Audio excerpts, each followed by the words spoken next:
I'm gonna go live on Fanbase. Uh, right now, right here, right now. Uh, just because uh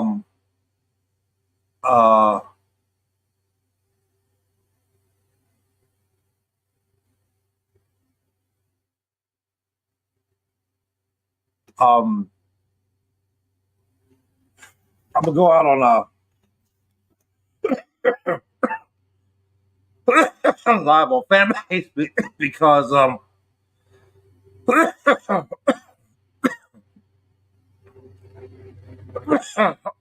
would hope that it's rolling or whatnot here. So all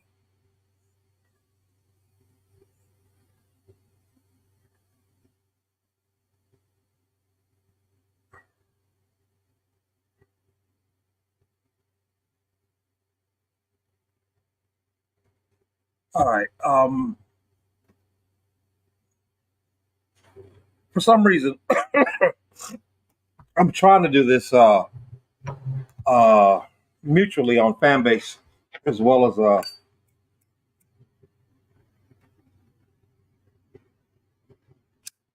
on YouTube because for some reason I can't do it on Instagram, and I'm already on YouTube over here, and rarely do I get much traffic, but at least I know when I do it on YouTube over here, um, it gets reported or it gets stored. Although here I am. Okay, this is for my boy yeah, good weed. My boy Ike. Ike, I'm trying. And you bouncing in and out. I don't know how to work with that. I know I got a good mainframe right here in Washington D.C. So my bad shouldn't have to be the problem, but I digress because I'm gonna let it be what it's gonna be. I tried to leave a prompt to my fan base post just because, well, I'm, I'm answer easy on fan base as well. And for whatever reason, Instagram and the rest of them are bugging. I'd rather deal with bugging a brother like than bugging all the rest of those don't really. Anywho, uh, this is story time. And if y'all can get past the whole ambiance of the, oh, what's this nigga doing? Man, he looked like. I'll let you. But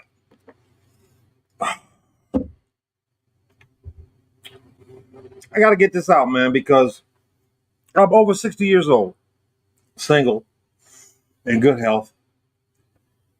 I make okay money. And I'm no trick, no sugar daddy.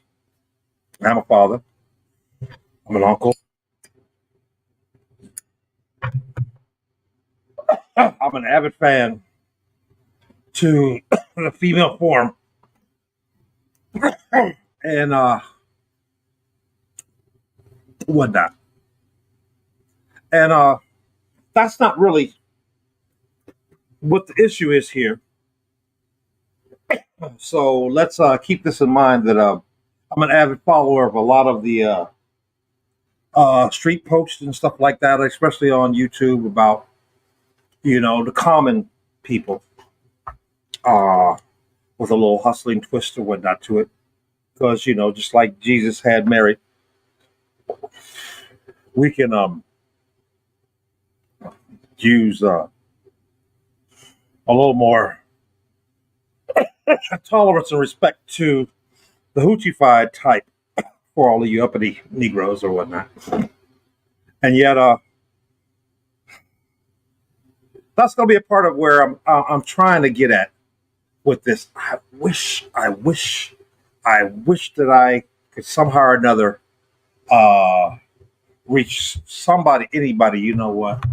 I think I could pull it off my TV and just go over my smart TV and hit YouTube.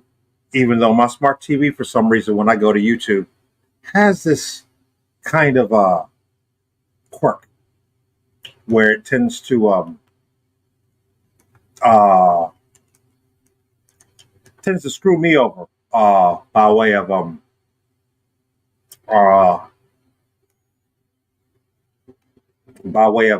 it starts buffering and shit.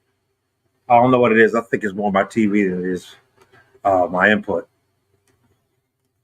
But anyhow, it's supposed to be story time, right? And I'm trying to get at it. And I wish that I could find somebody, anybody who could, if nothing else, reach out and leave some form of a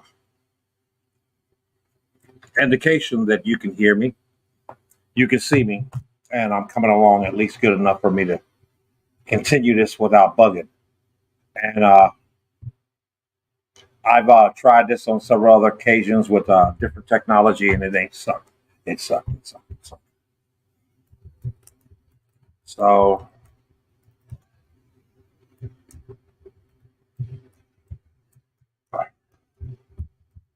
I'm going to wait around because I got nothing but time, and I'm 7 minutes in, and I really ain't got no friends or whatnot over here on fan base to be able to reach out and say, hey, yo, why don't you do me a favor and jump over here and give me a holler, let me know if this is working or not.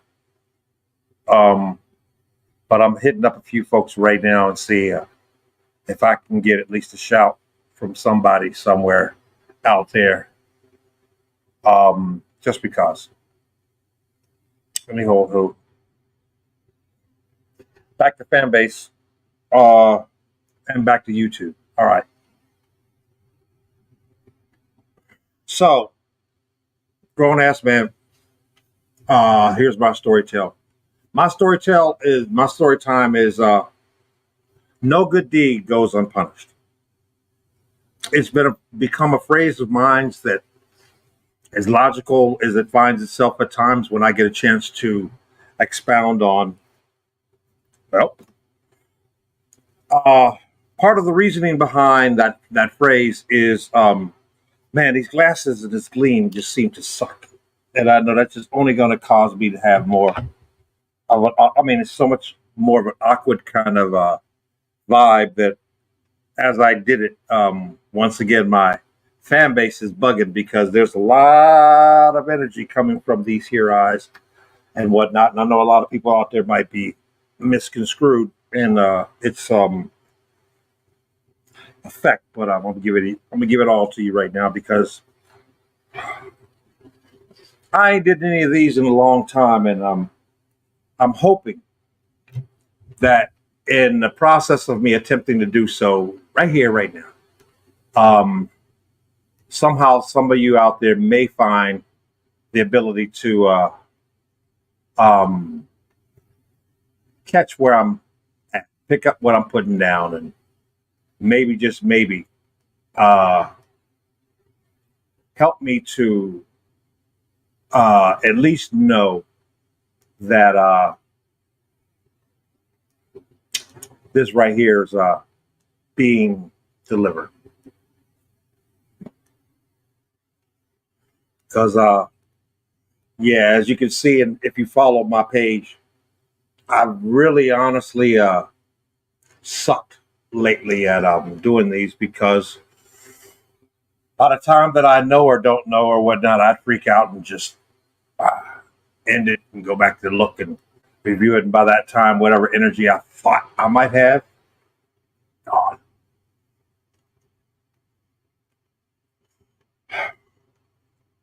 No good deed goes unpunished. What I mean, what is meant by the no good deed goes unpunished is this.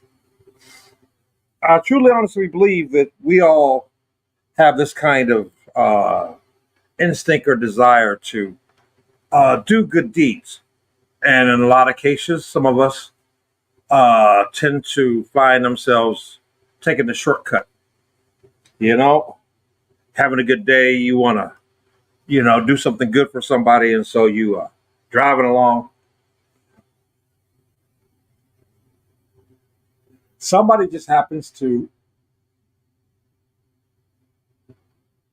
rather tickle your fancy or hit your heartstring or give you a certain kind of justification that, you know what, here. Usually that's like, you see somebody with a sign, hey, I can't be,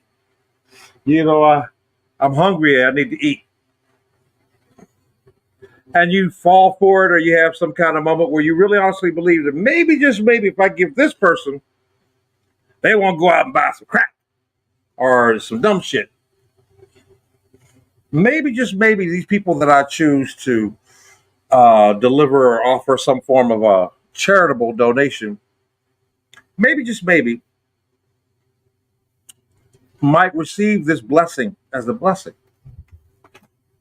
And we've all been burned so many times in life that, it causes many of us to literally stop and be like, hey, I'm going to give you this, but if I give it to you, come on, man. I don't want you to go out there and buy no drugs or whatnot on it. Or, you know what? You say you're hungry? I tell you what. I'm going to go get you some food. I'll be right back. Oh, you don't have to do that? Yeah, I'm going to do that because I'd rather buy you food than give you money and let you buy beer, drugs, or whatnot. And yeah, I'm gonna stick with this video because I owe y'all, and I'm gonna really try to go everywhere I feel possible in some of what I've normally sucked at being able to get across to people on these. And you have to understand that I have a birth defect. I'm socially dyslexic, which means that when I speak in parables. And for that reason, if you're not really good at being able to follow parables, which means that you literally have to now get into what could be like war and peace, trying to see where it figures, or the Bible, where you can have your aha moment because you just want them to. That's me. So if you don't dig it, then, well, this is WNDC. WNDC stands for We in the Crib, NDC, and you ain't. Now, you used to have a mixtape brand that it came out with, and I used to make these artistic moods and whatnot of mixtapes that people followed all and stuff. But now this has grown to be NDC and more so of the retrospect of it, but it's still moving and growing. So, in the process of these charitable acts, this need to feel as if you're playing it forward or whatnot, we all wish that in doing so, the people that we choose to receive it are not going to curse your karma by as soon as you walk away, these motherfuckers run off and get something and end up ODing or something. I'd really hate if I gave somebody something and it caused them to. It's not about you. Now, if any of y'all been following me some years back ago, first and foremost, I come to you in my new location. And strangely enough, I found that Not only am I animal of habit and whatnot, I am so much that as I've been living in DC, I found that at this very moment, I can honestly say that I've lived in the same zip code for over 23 years. That's a long time in DC neighborhood times because there's been a lot of changes just here.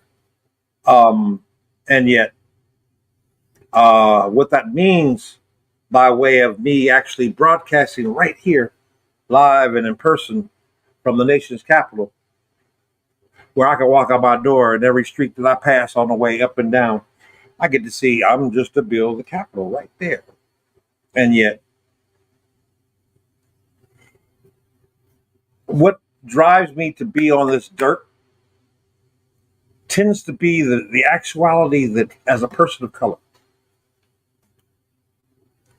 the energy that's below the feet and around me is the same energy that has existed from far beyond the time that this environment was considered the capital of the United States of America before then it was brotherly love. Speaking of brotherly love, no good deed goes unpunished. Many of us who like to do charitable things, we find that it's easier for us, especially on a job, to just go ahead and pick a charity. Oh, United Way. Oh, yeah, this and the other. Oh, yeah, UNICEF for this and the other. And many of us now have grown quite cautious of that, because those big conglomerates have been found wanting and not so legit.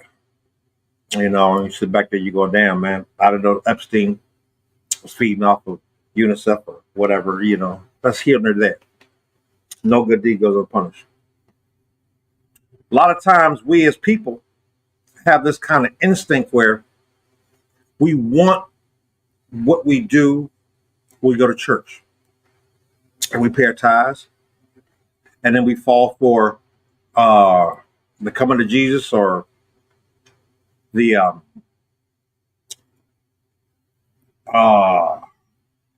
church, I need a new car, or we need a new air conditioner, or the kids need uniforms for the baseball team, or a bake sale, or whatever.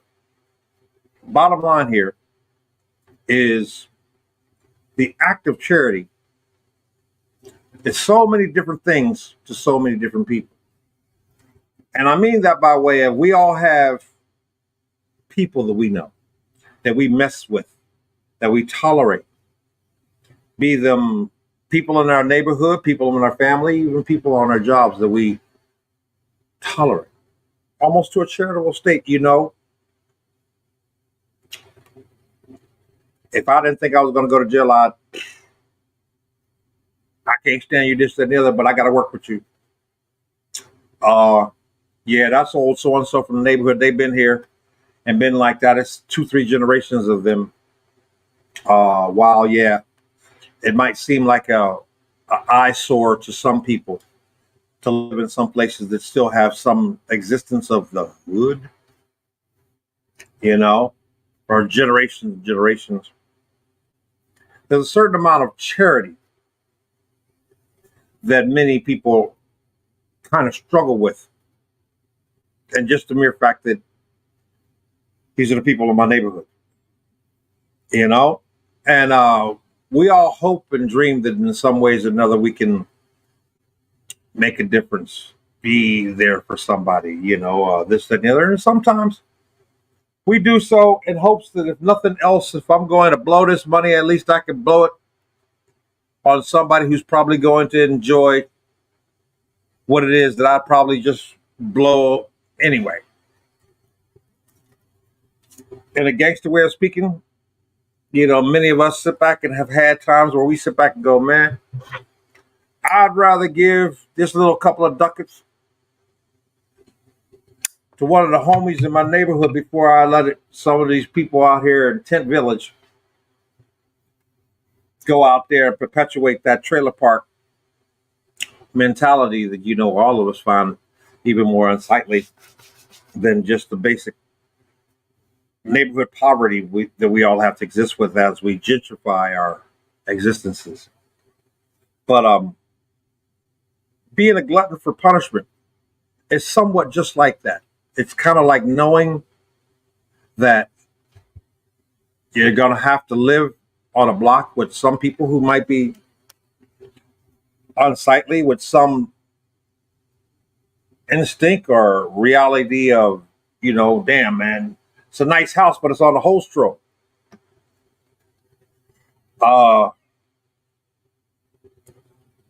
Like trying to get a nice little place on the blade.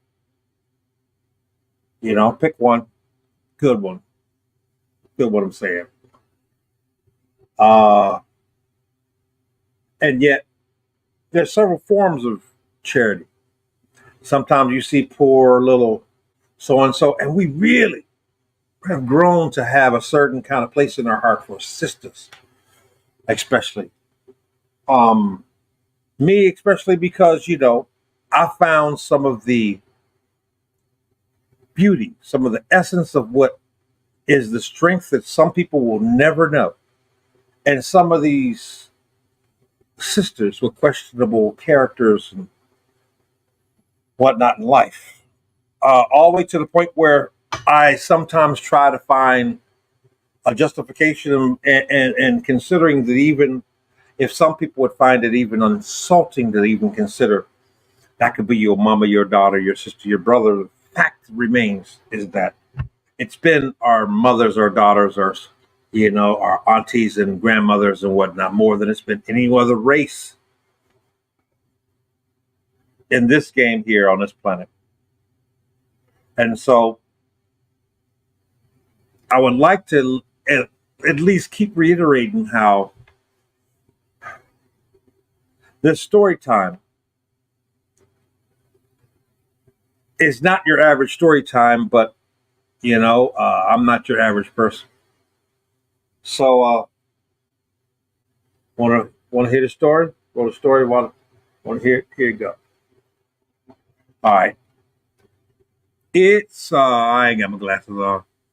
It's August the 5th, and my rent's paid, and life is okay, and yet, as a single, healthy man over 60, pimpishly inclined, I do find that I have a taste for the more organically all natural of my culture without being necessarily of the ew variety. And yet, but that comes with its consequences and repercussions that are more so identified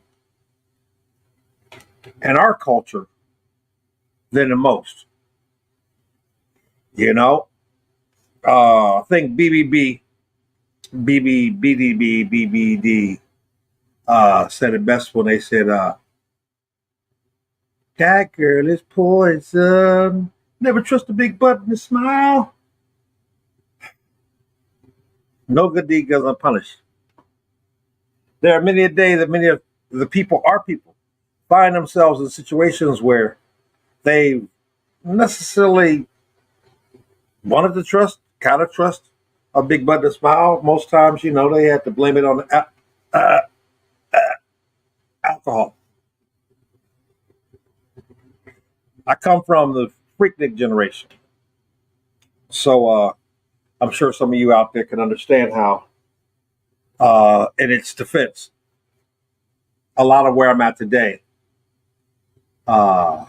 seems kind of comical. So I'm out of my basic realm of people due to the mere fact that I used to live in Atlanta. I lived in Atlanta since 1996 bicentennial. No, 76, the bicentennial year. Watched it change.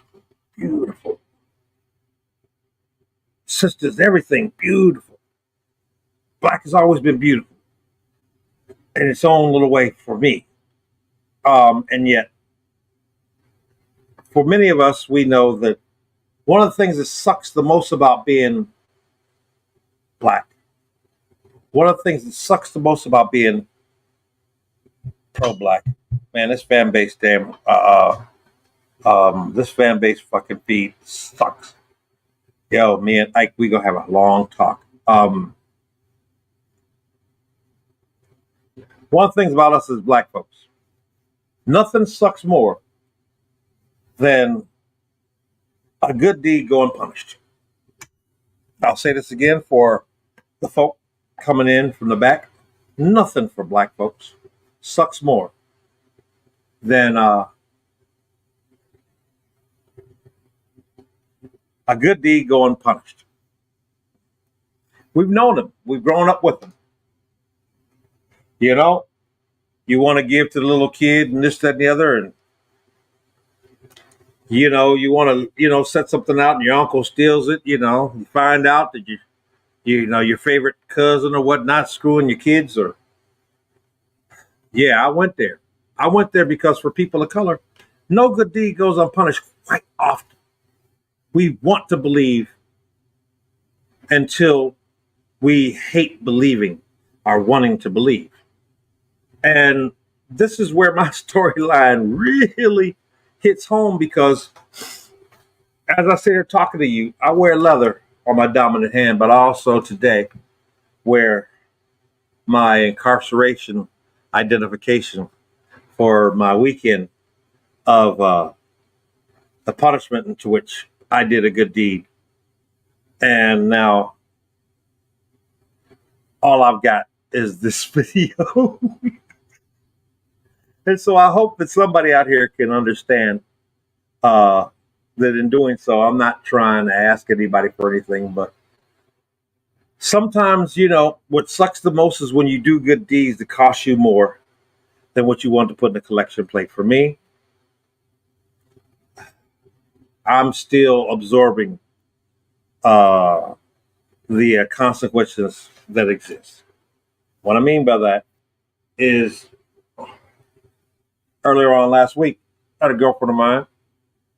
I see from time to time, I throw a couple of bucks. She throws that ass in my direction, and we are happy to have made an adult exchange without it being tricking or sugar daddy or anything like that. Could have been your mama, your aunt, your sister, this and the other deed. School clothes. And happen to found that, I can go see Mr. Easy, and it could be a win-win. I can leave with the school clothes and an attitude where I don't feel like going home and beating my kids tonight. And that's an amen for some of us out here, even if some other people are like, hey, you just nasty. As that may be, I know some people out there that I care for enough just because every now and then, it would feel like or seem like they were genuine in their need to request assistance of any sort, especially when they know that you're the kind of person that, technically speaking, the little coins that they might be slightly bashful in having to ask you for are willing to work with you for. Happen to be on your income bracket, not that much of a loss. You probably would have blown that shit on bad food at a bad restaurant. And yet, the carnal portion of it does make you want to question your morality a little bit. You can't hustle the willing and whatnot. If somebody was to sit back and tell you, hey, man, I need a little help, but I don't want you to think that I'm looking for charity. Tell you what, show you a good time. You help me with these bills. You have to sit there and bite your lip and wonder, what would Jesus do? I ain't Jesus. But the Lord knows my heart and my loins. And sometimes they're in the same location, my wallet. And so you sit back and, most times you're like, man, I really got to cut back on this just being a bleeding heart for some of these because, you find, too many times that you start allowing people to adopt bad habits by agreeing to what you would guess should be even swap with no swindle, only for them to uh, renege by any form of need. I call it overcome by events, where sometimes you can sit back and go, okay, I might have been long winded, you might have been in a rush, or this, that, and the other, but you know, uh, you never got shorted, and I never stopped falling for.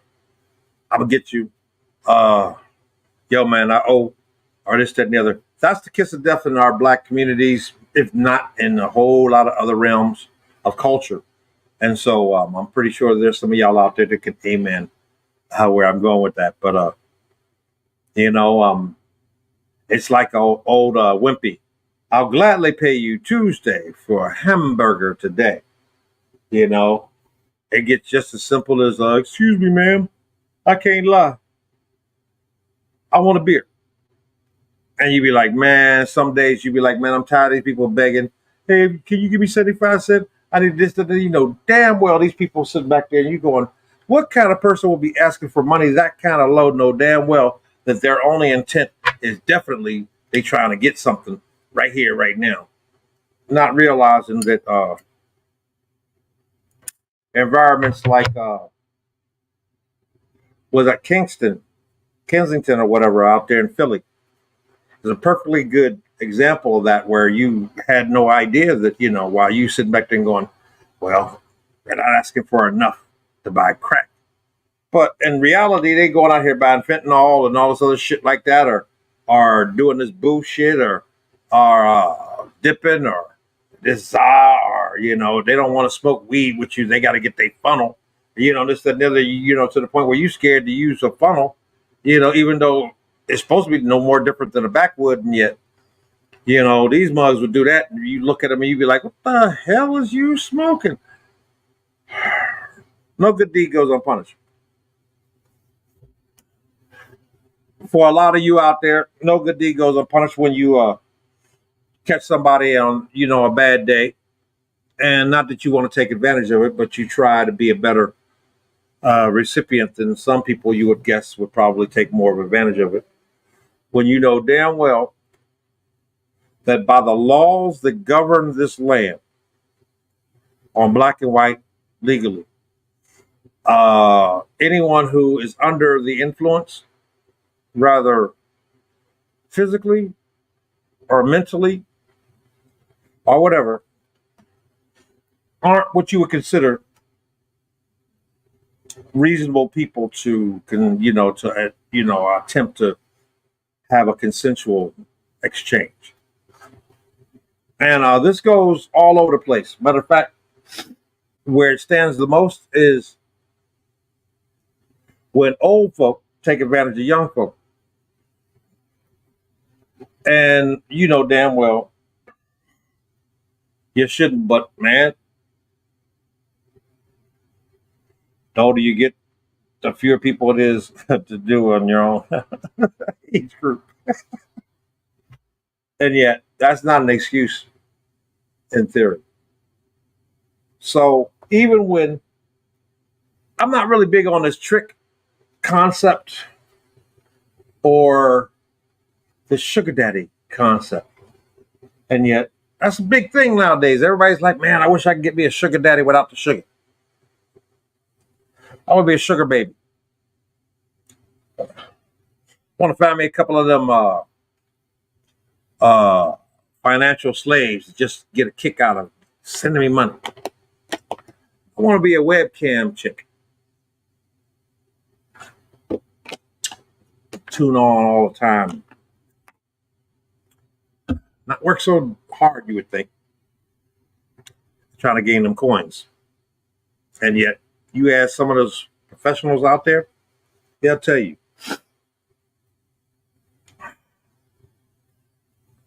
never a day is it really that simple and easy. Yeah, there's some people out there making big bank.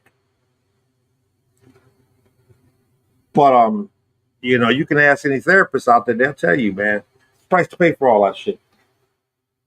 There's price to pay at all times for anyone else's. And the thing that we hate the most is when we know that we're negatively infecting someone else's karma because by being enabling their weaknesses or whatnot,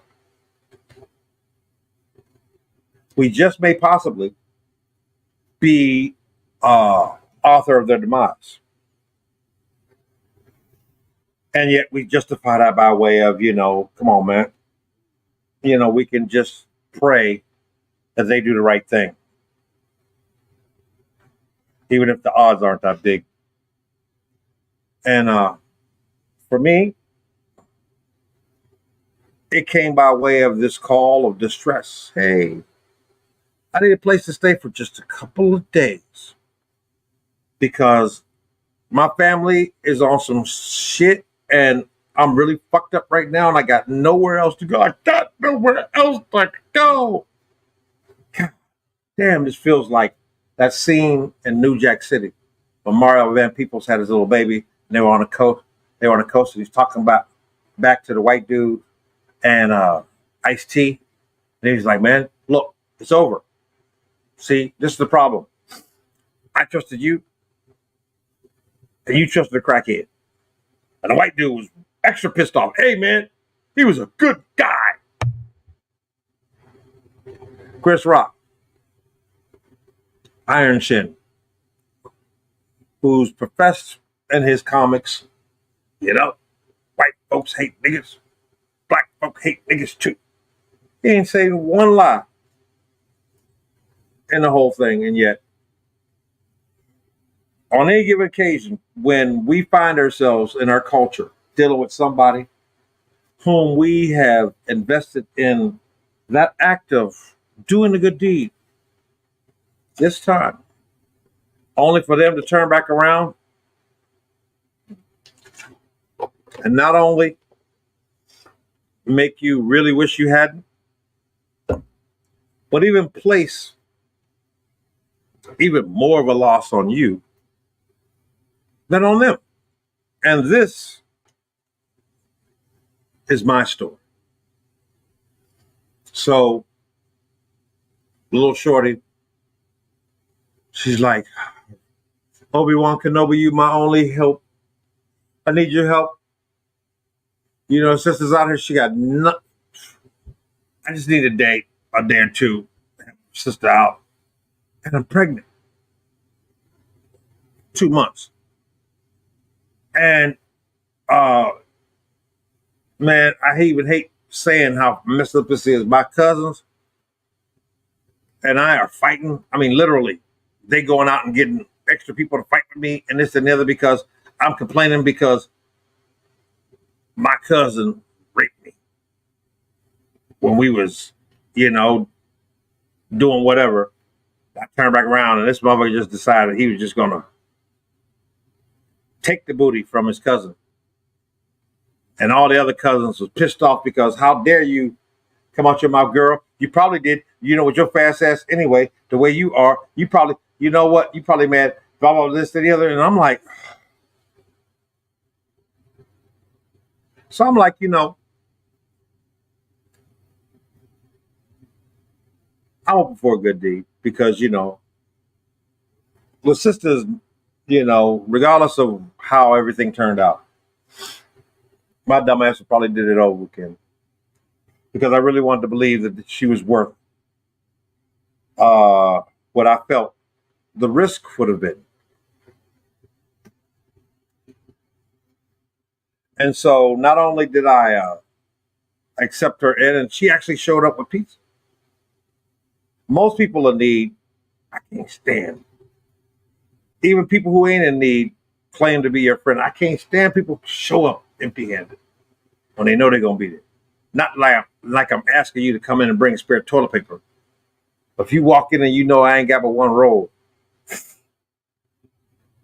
don't be one of those kind of people to show up with a whole goddamn Valerie pack.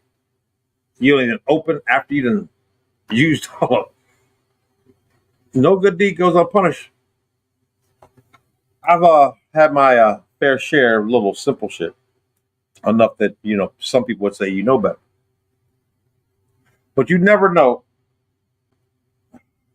when your poor excuse for trying to kind of, sort of, uh, and in her mind's eye, when she offered, there was no thought in my head of wanting to go behind sexual trauma with this woman in distress. My word. Say what you want. So Thursday, go through the whole thing, and she's literally frantic in the whole nine, and I'm, sharing my liquor, sharing my weed, sharing my company, sharing my home, and the whole nine, sharing my shoulder as they sat back and they cried. Literally. Not intentionally, but in the midst of them going through all that, you literally, go over, and the average person will be like, but going through an experience that you could beneficially state, she needed that shoulder to cry on, regardless of what kind of damage it did to my clothes or whatnot. Or while I'm sitting back there thinking to myself, this little tender moment is kind of hot. Not hot enough for me to turn back around and want to jump their bones, but hot enough to realize that sometimes, somebody who shares tears with you is somebody you can accept intimately, or at least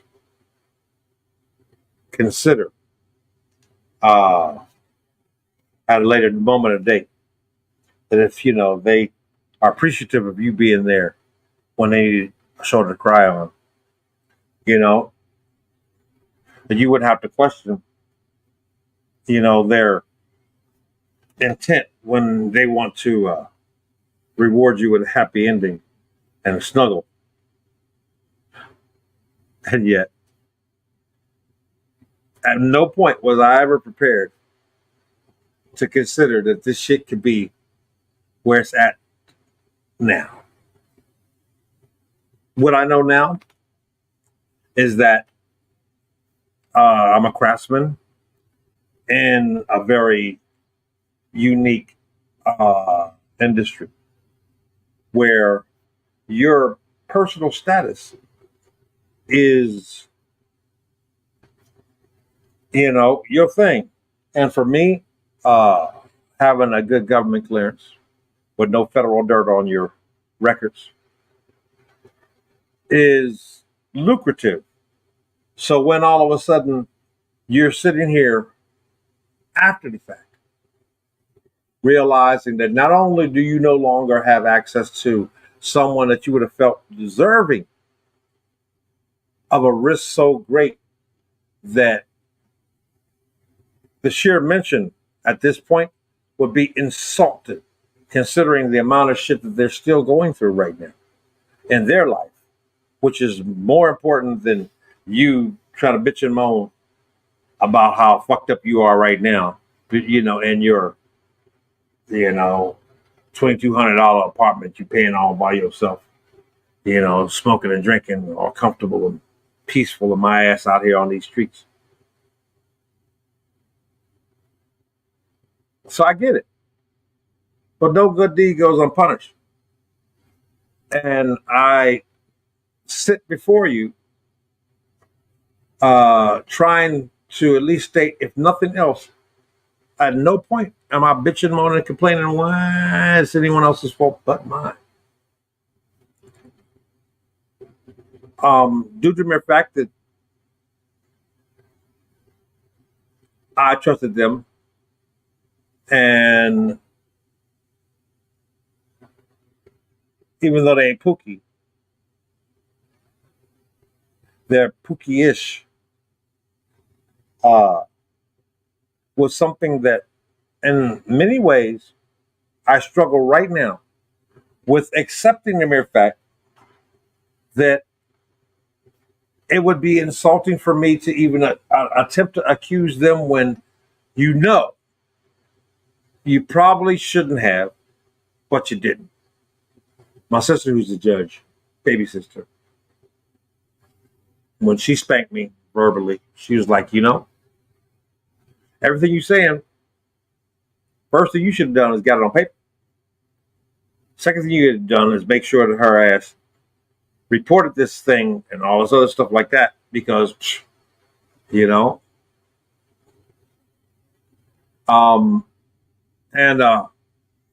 dude, you got to pick better. All these things were very accurate and true, still, and yet, it don't change where I'm at. Now I have to go and find legal assistance and having the whole experience expunged, just due to the mere fact that the result of everything was just the accusation, not because she found herself in a position of being maliciously intent on causing me the amount of damage that I now sit before you for being a sucker enough to let her show up and the level of distress that she called me in that Thursday night. But come Saturday morning, there were several other things that came to play in this whole situation. One was the mere fact that after Thursday going into Friday morning,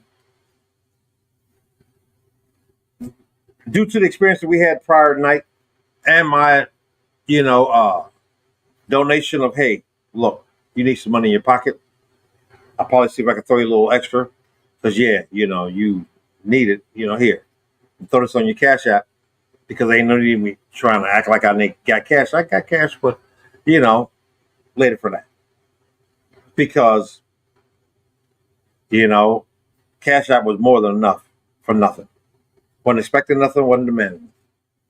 So, by the early portions of that Friday, when she finally gets to the point of going, I'm a 304. What am I doing? I mean, technically speaking, it ain't like this that damn bad. It ain't that they doggone baby. It's this other motherfucker. And I mean, shit, I'm already at high risk anyway. The chances of me even keeping blah, blah, blah, this, that, the other. And I'm like, okay, wow. There went, some of that trauma that I thought existed. But all right. And then they're like, hey, let's go get down. And I'm like, you sure? I mean, because, yeah, there is a phase about, pregnant coochie and this and the other, but I'm really not trying to be that, selfish, most people would claim. And yet,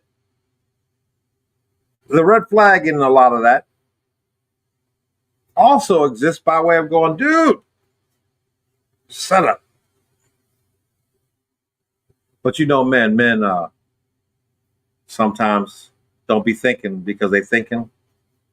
And so all the way into the whole deed done and whatnot, I found it quite interesting. Just due to the mere fact that I'm like, are you sure? I mean, you good? All right. And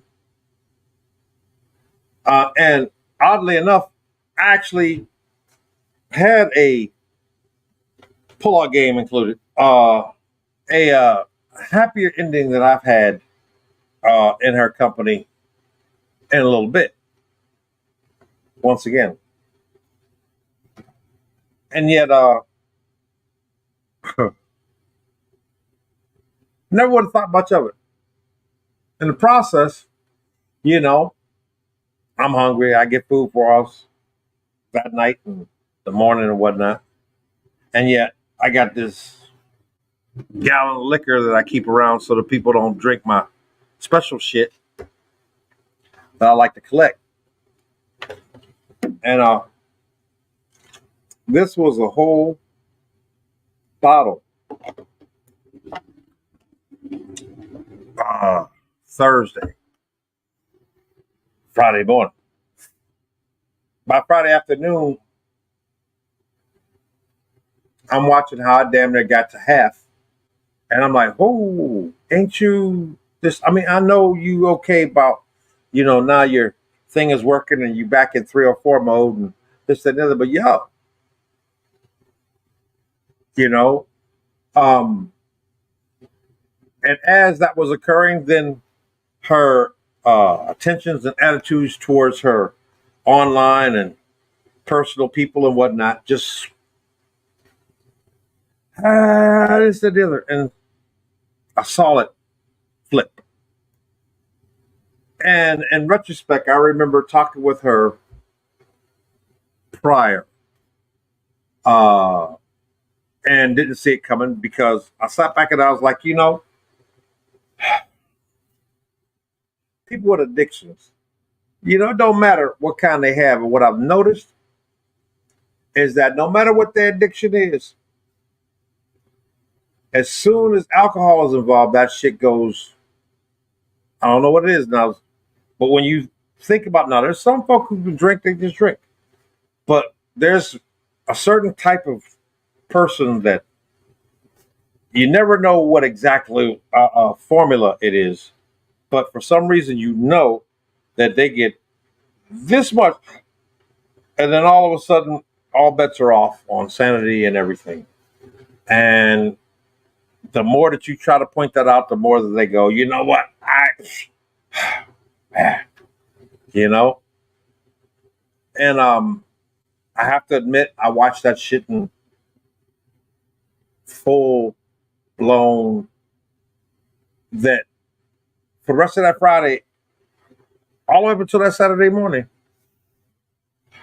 to such a degree that the only way that it stopped for me is by me taking my ass back and laying my ass down and hoping that sanity ensued when I walked back into the where she'd now found her comfort in uh, her occupation of my residency. And sure shit, come walk back in there and try to see if the coast is clear. And nope. She's like, nope.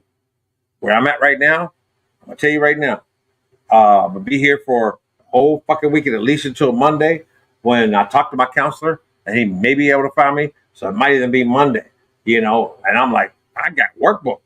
Even though I just canceled some that got me screwed for the weekend, I still got Monday and come on. And they're like, look, you ain't got no choice, yo, because I ain't going nowhere. I'm like, all right. And I just told you, we got to go out. I mean, you can leave your shit and we can just go because we got to go to the store, this, that, the other, something.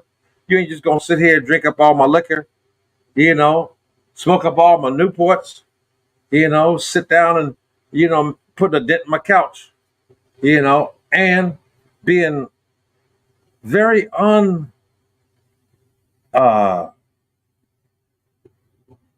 cordial. I'm going to use that word. The reality is, straight up. Look, man, I'm feeling me. I'm doing me. I'm this, that, the other. Fuck you. Fuck your feelings. This, that, the other. Hey, look. Hey, man, you don't like it? Then I'll tell you what. How about you just pay for me to go get a hotel room? Now, rewinding back to retrospect. See this shit that I'm into right now? If somebody was to go back and tell me, if you just took your little change and said, bet, here, take $200-$300, take you plus whatever I gave you, and just get. If that means me having my peace and not my new jewelry, even though everything else in my life was like, I'll be goddamn. And they're like, all right, anything else past that? It's Saturday. All the shelters are sheltered. So, the only way I could probably get a shelter is if the police help. And I'm like, ain't you got warrants?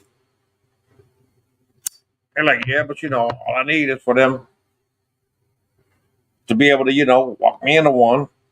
It's simple. I'm like, are you sure that's what you want me to do? And they're like, yeah. And so I 311, 311. Hello. I have an inhabitant who is in need of somewhere to stay because staying here ain't conducive right now. Oh, you got an unwanted guest? I wouldn't call him an unwanted guest. I would call him a guest who's in need of shelter, and it's above my pay grade. Okay, we'll send a couple officers over. I'm like, cool. And the DC officers show up. Real cool officer chick, kind of cute too.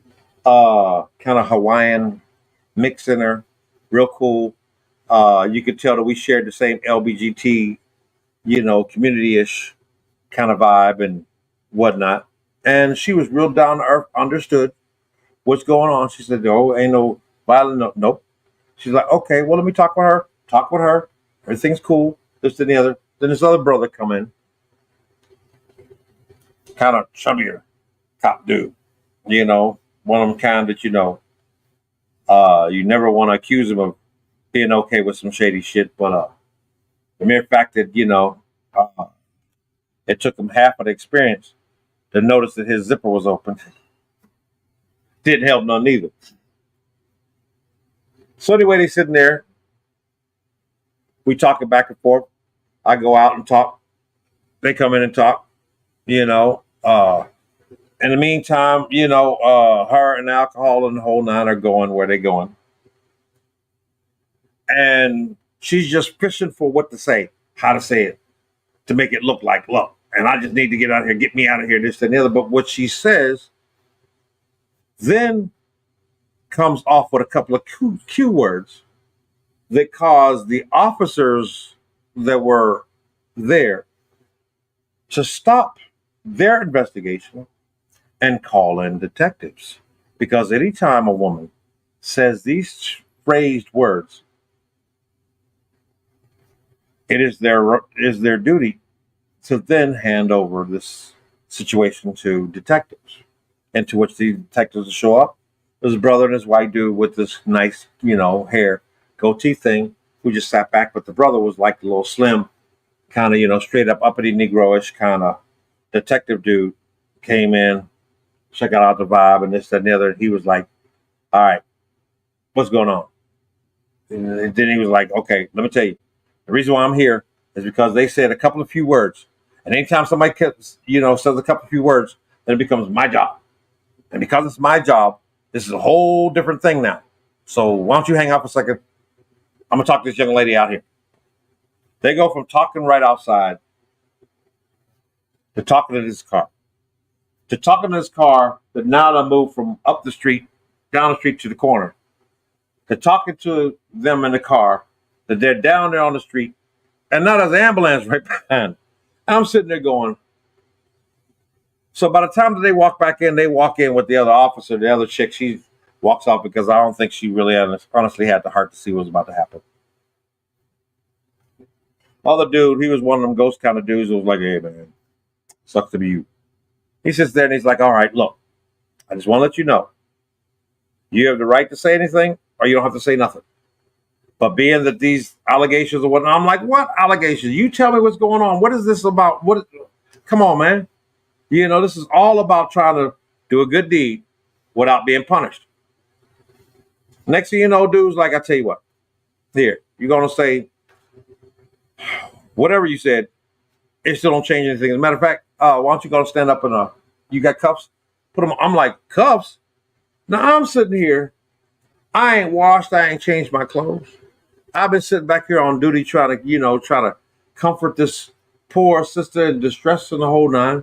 And I'm trying to figure out what the fuck, what is the charge? Don't get it. He don't really say nothing else about that. And I'm like, oh, this is some bullshit. In the meantime, they cover my ass and I'm trying to, figure out, okay, so what do I need to do? I need to do something, man, because you about to cuff me right now. And hold up. I wasn't prepared to, be ready to, be arrested. Look, man, don't make no sudden moves. I'm not trying to make no sudden moves, bro. I understand shit, but I'm not resisting. But what do I take? Well, if I was you, I'd take out that earring and I'd do this right here. You must well leave that there. Don't even take that with you because you ain't going to be able to have it. Shit, don't even put a hat on. So I'm like, huh? Now, mind you, I'm in my new gentrified environment with my new gentrified neighbors who I care for. They care for me and the whole nine. And I'm just thinking to myself, what is it going to look like?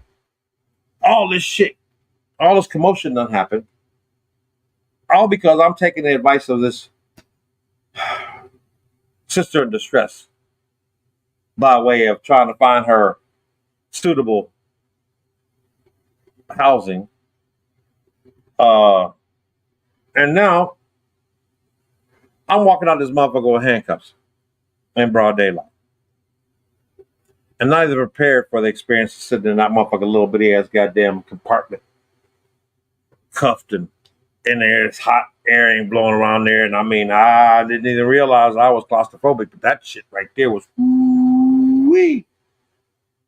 I'm having a panic attack. I'm like, oh, this shit is really fucked up. And everything that's on there is just the mere fact that I'm going, A, what the hell am I doing up in here? B, what the hell am I doing up in here? C, what the hell am I doing up in here? And D, is anybody listening? Anybody say anything? I mean, because y'all motherfuckers just whisked my ass out of this motherfucker without even an idea of what this is all about. In the meantime, my last image, as they were putting me in that little compartment, hot ass compartment, was watching that child sit there on a curb as they're about to commence their little thing, which I guess would also ensue with after everything else is done. They had to put her in the ambulance so she can go over there and get rape tested and all this other shit like that for something that she had already been suffering from days before. That somehow I'm trying to figure out what the fuck did I get charged with? I didn't find out really honestly what the official legal terms were for what it was that they decided to charge me with until I was cuffed and already 3 days in and about to finally head to federal court with all the other people in federal court. And I look at this paperwork and I'm like, God damn. This is some real serious shit. And so now I'm like, man, my life is totally screwed. Not because I'm about to be guilty, but because just the insinuation is more than enough in a federal court. And I ain't had my say or nothing. And even if this shit goes the way that it ended up going, the end result is still here I sit. No good deed goes unpunished. And so right as I'm about to go to court, I done got comfortable with the whole experience. You would never believe how it feels to be in a DC jail. There's several floors in the basement where you have no idea of time. I swear I spent 5 days up in that motherfucker. Never saw the sun come up or down. And the garden and shit that was down there were the most unfriendliest group of workers from other countries who can't stand all the Negroes they have to incarcerate down in these holes. So much so that when I first initially came down there, I was having such a what the hell's going on? What this and the other, that the dude said, look, man, when you go in here, don't say nothing. Just go in there, because if you give off any impression that you haven't or distress or something, they'll send you back out this door. Once this door closed, you can't come back in until you have a doctor's thing. And in order for you to get one, you have to go back into the fucking experience that you just had that caused this shit in the first place. And I'm going, dude, let me breathe. Let me do this and it's too late. Back out. And that motherfucker got to go back through this motherfucker again. And they got to take me to the hospital, and I end up going to Howard. Out of the whole experience outside of the end, the best part of that day was my experience with the officers that had me there on hospital duty, and my ability to be allowed to calm the fuck down while there. And then them being able to express to me, hey, if that cramped little situation that you're going through is really a problem, you do know that you can request a regular vehicle to take you down there. And I was like, no, I did not. Had I done that, I would have requested it. And so I was given, which really wasn't a more comfortable, because that big plastic chair with handcuffs and whatnot was not comfortable at all. I'm not a small guy, but it was more tolerable than the experience that caused me. Man, fan base just died all fucking together. How about that? Man, Mike, I wanted to believe you had it, but man, so I'm gonna try to go back to Instagram. But no glasses.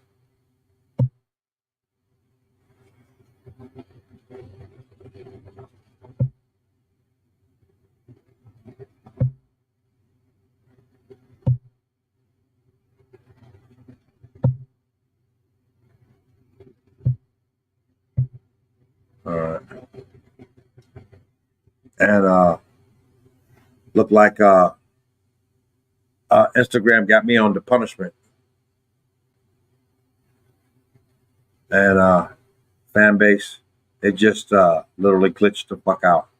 So I'm just gonna have to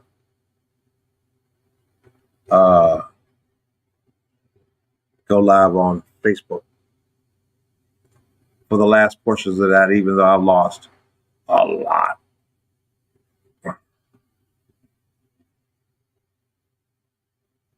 So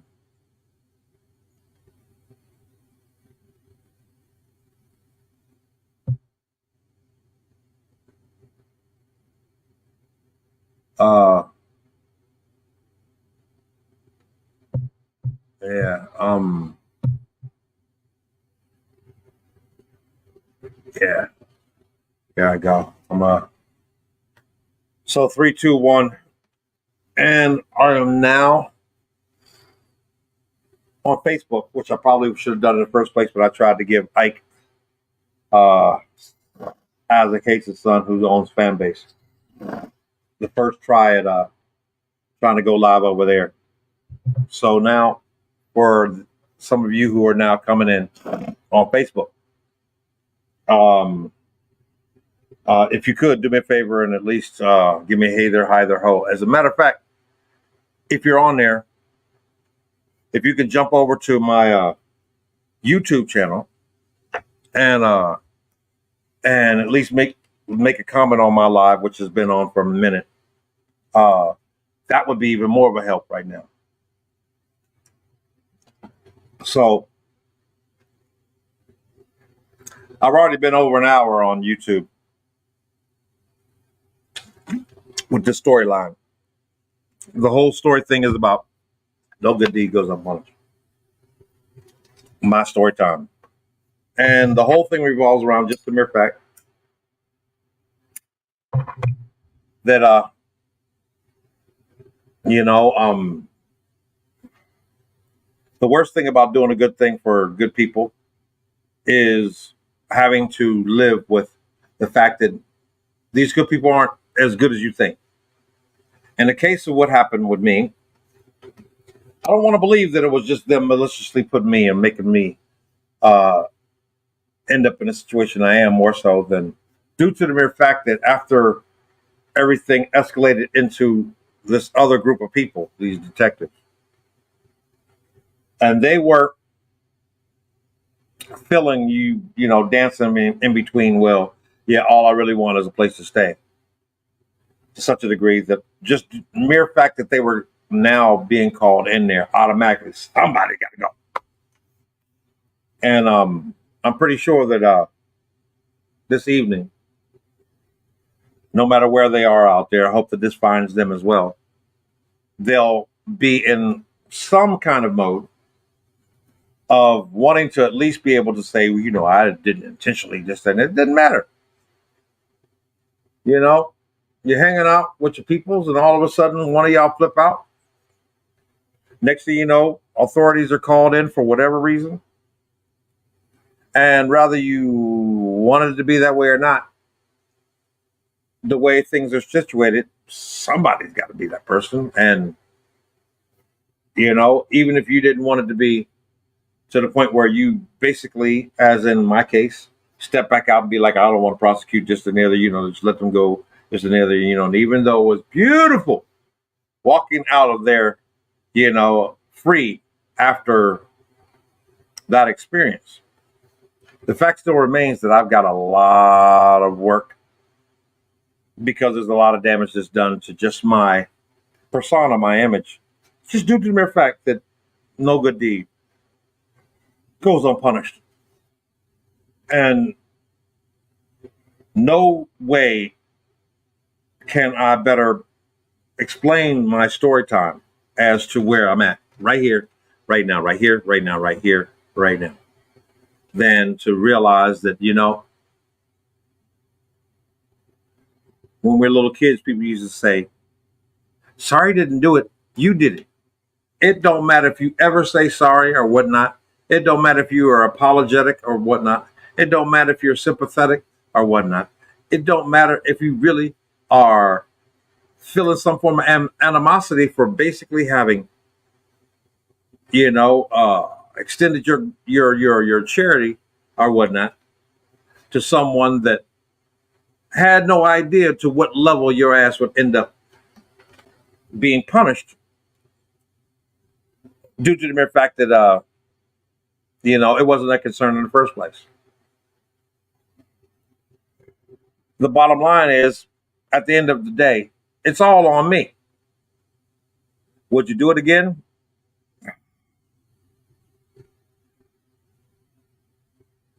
There are so many red flags that I would have wished that I could have probably changed. But the reality is, there's a small portion of me who really wanted this shit to turn out a whole lot better than it did. And due to the risk that others were willing to take just for their own personal gratification of existence, it's not their fault that we'll never. It's not their fault that there's a whole lot of other people who, from this point on, will have less of the gesture. From my perspective, no. Because what I truly, honestly believe more than anything else is that when I look back at everything, I am at fault for allowing anyone into my personal realm with the mindset that they have grown to display into such a manner that it caused me to be in a situation that the only way I could have avoided everything was to basically say, I'll pray for you. Sucks to be you, but not.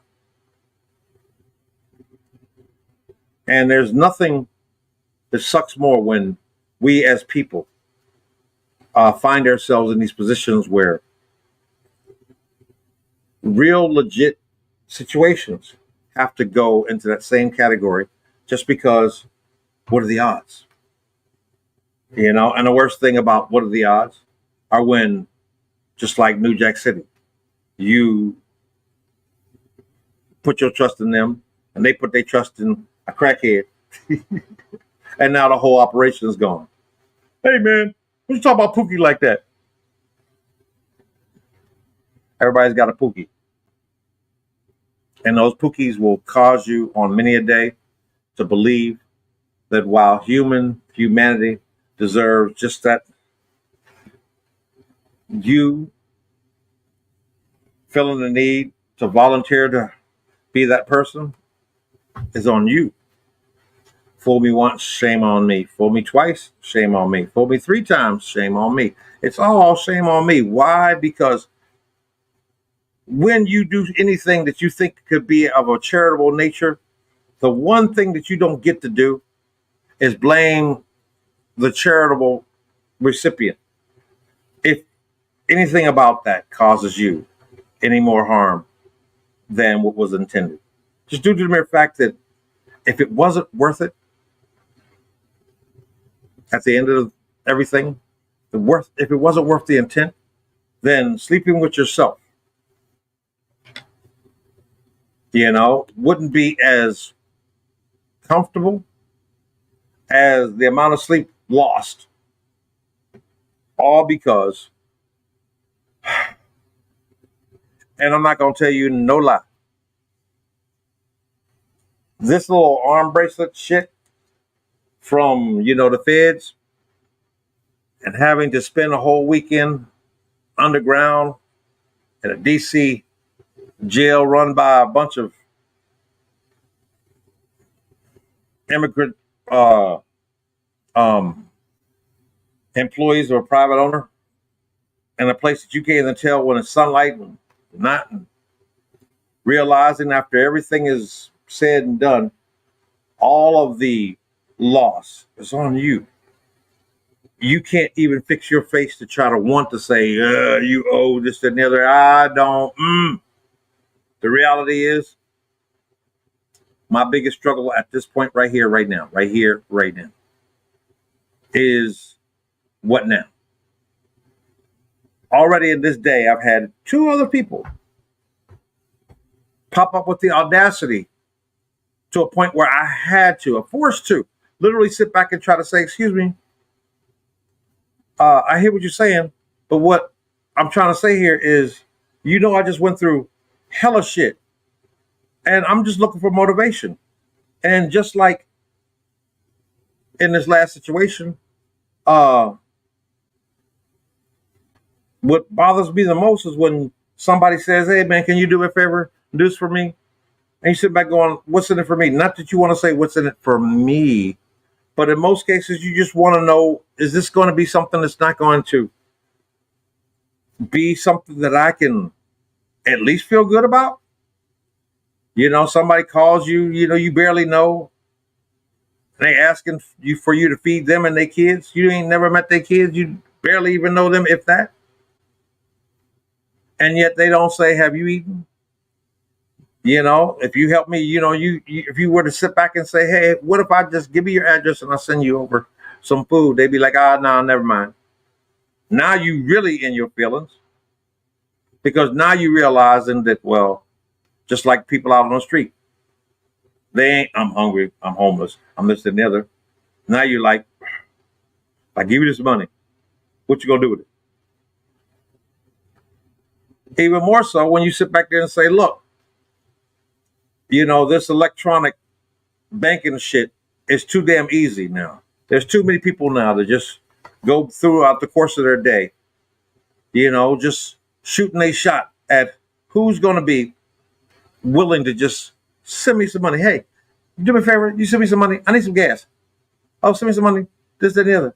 The worst thing about even that instinct is when they get to the point where too many people go, what's in it for me?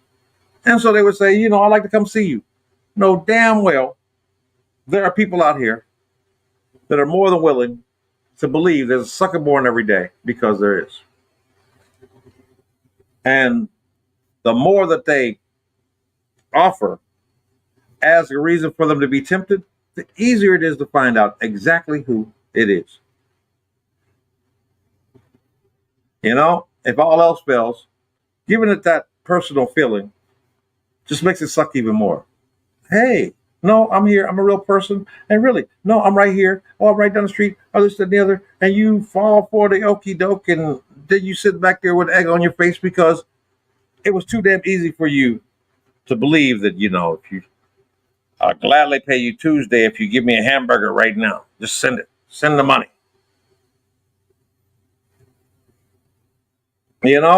And